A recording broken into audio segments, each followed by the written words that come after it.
ex-minister to approach the ACB and show your innocence before the ACB.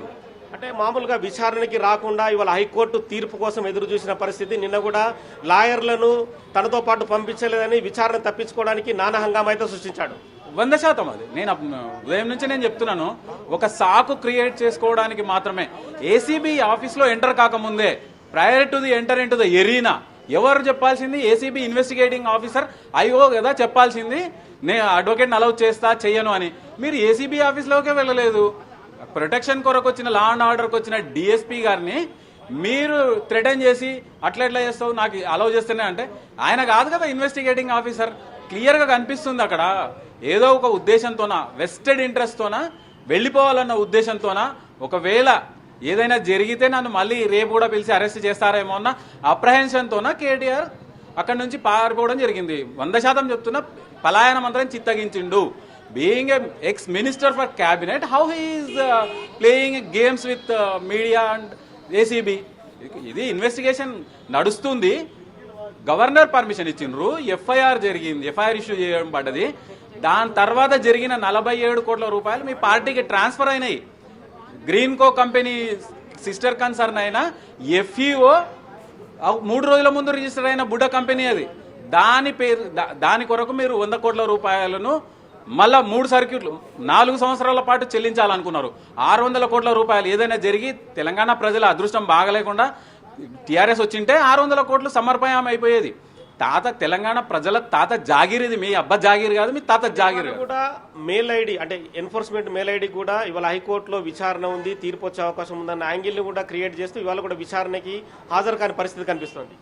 డెఫినెట్గా ఇది అసలు interim protection కదా ఉన్నది, కేసు జడ్జిమెంట్ కాదు. కేసు జడ్జిమెంట్ అనేది డిఫరెంట్. ఈ కొట్టేస్తారా కొట్టేయరా, interim protection up to order pronounce by the concern court.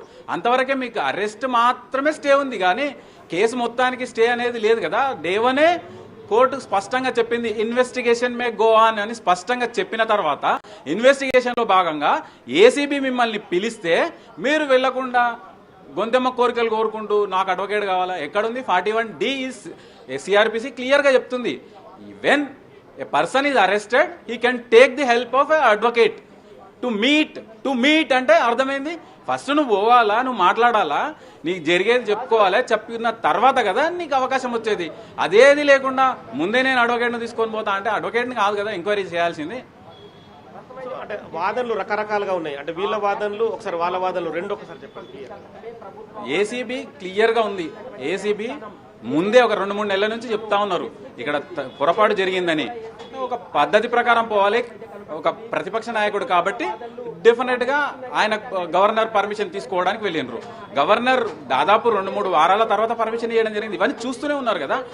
తర్వాత సుప్రీంకోర్టులో అఫిడవిట్లో భాగంగా ఎలక్షన్ కమిషన్ ఆఫ్ ఇండియా ఒక లిస్ట్ ఇవ్వడం జరిగింది. అందులో భాగంగా 47 కోట్ల రూపాయలు మీకు వెళ్ళినాయని క్లియర్గా కనిపిస్తున్నప్పుడు ఇది క్విడ్ ప్రోకోనే కదా ఖచ్చితంగా. ఈ క్విడ్ ప్రోకోలో భాగంగా మీరు పొందిన ఆర్థిక లాభం ఏదైతే ఉందో దాన్ని మళ్ళీ డిస్బర్స్ చేసారు 55 కోట్ల రూపాయలు. ఇంత క్లియర్గా ఉన్నప్పుడు why you are trying to manipulate the things? అదే విషయం, మేమేం చేయలేదు, తప్పే చేయలేదు అన్నట్టు మాట్లాడుతున్నారు.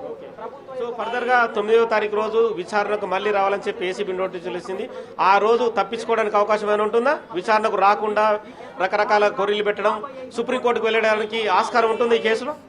I don't think so. ఎందుకంటే ఈ రోజు కూడా అరెస్ట్ లీగల్ గానే, అంటే న్యాయస్థానాల పరిధిని బట్టే మనం మాట్లాడుకుందాం. రేపటి దాకా వెయిట్ చేయాల్సిన అవసరం లేదు, నోటీస్ దాకా. ఎందుకంటే ప్రొటెక్షన్ పీరియడ్ లో ఆయన నోటీస్ ఇవ్వడం జరిగింది.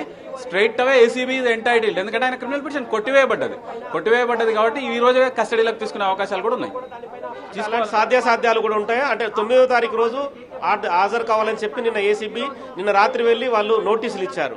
నోటీసులకు విరుద్ధంగా కూడా ప్రవర్తించే అవకాశం ఉంటుంది కదా ఒక చట్ట పరిధిలో ఉన్న సంస్థ కూడా. అరెస్ట్ చేయొద్దన్నందుకు నోటీస్ ఇవ్వడం జరిగింది. ఇప్పుడు అరెస్ట్ అనేది లేదు, నోటీస్ ఇచ్చారు నిన్న. విచారణకి ఈరోజు తీసుకోవచ్చు, ఎందుకంటే there is no protection for KTR now itself. 9th ఉండొచ్చు, ఉన్నా వాళ్ళు అంటే ఎక్కడైనా తప్పించుకునే అవకాశాలు ఉన్నప్పుడు మాత్రం కేసు న్యాయం జరగాలంటే ఖచ్చితంగా ఉండాల్సిందే. సో మొత్తానికైతే మన ప్రతినిధి సురేష్ కూడా ఈ కేసును పర్యవేక్షిస్తున్నాడు. వాదనలు ఏమని